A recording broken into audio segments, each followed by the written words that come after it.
first game? Biggest changes in college football usually come from week 1 to week 2. After taking some time to look at what happened in week 1, what are you guys trying to make adjustments for, specifically in the linebacking core, moving on to week 2?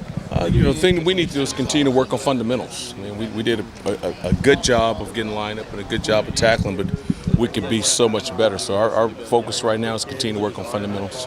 We have so many young guys out there too. I feel like a broken record saying that, but do you try to take every single kind of practice as a time for evaluation, or are you guys waiting for them to get their feet wet a little bit and maybe evaluate, say, at the Nebraska game? No, we're continuing to evaluate every day. Where we're trying to, it's more than just. What's it been like having a chance to work with We're trying to bring a whole group together. We're trying to develop a whole group of people, not just a first string or second string. We're trying to move a whole group. So every day we're evaluating. Every day we're working hard on fundamentals. Every day we're stressing all those small points for linebackers to try to get this group to a point where we've got a big core that can go out and we can play all of them. Steve Greatwood jokes that, with on the O-line, a lot of young guys, but because they played in one game, they're veterans now. Do you kind of take that same philosophy for some of your young linebackers? I think our guys that had a chance to play are veterans from the standpoint of they've played in games. But I think there's still a lot of things that are going to happen in the next game and the ensuing games that they've never seen before, that they've never encountered. So they're veterans from the standpoint of being on the field, but they're not veterans until they've been battle-tested in a lot of different arenas. What do you see out of Virginia's offense? What I see out of Virginia's offense, I see a team that we played a couple years ago that was very talented, and they were very tough. And I think we're going to see a very tough team. Talented running backs, a quarterback with a strong arm, and some receivers that can make plays. Coach, I can't stop myself from asking about this. Troy Dye really kind of stood out on the field last Saturday. I know you've been asked many times about it. What's your evaluation of that young man at this point? I think Troy for the first game had a real good game. You look at the stats, and he was an excellent game. You look at the game, and he did a lot of nice things, but there's some areas he can improve on. But we're happy that he had a nice game and that he made the plays that he's supposed to make, and more than anything. Starting a true freshman, pretty kind of rare, particularly at linebacker. When did you know in fall camp that, hey, this guy's probably going to be my starter? Was it obvious to you? What we do is we chart everything every day. We grade every activity is graded, and then we just look at the numbers. And he did a nice job. He was always up there in the top in the production. And it came down to game week, and he had a good scrimmage, good second scrimmage, and he got the nod.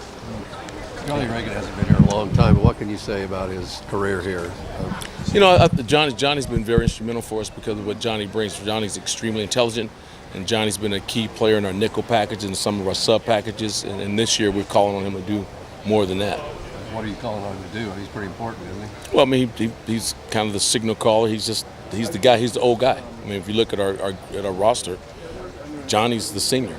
And so when you become a senior in our room, we expect everything out of you. That means on the field, off the field, leadership, guidance. If something's not right, it's your job to fix it before it gets to me. What's his strengths and what's he need to improve on?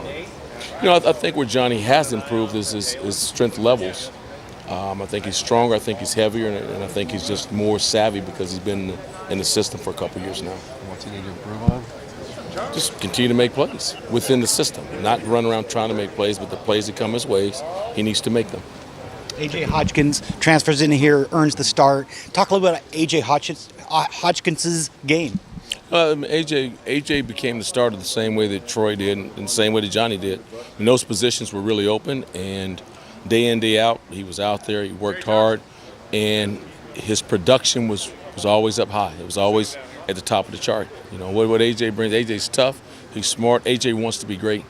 And he's in this building all the time. He'll call me early morning, late at night going, Coach, I got a question.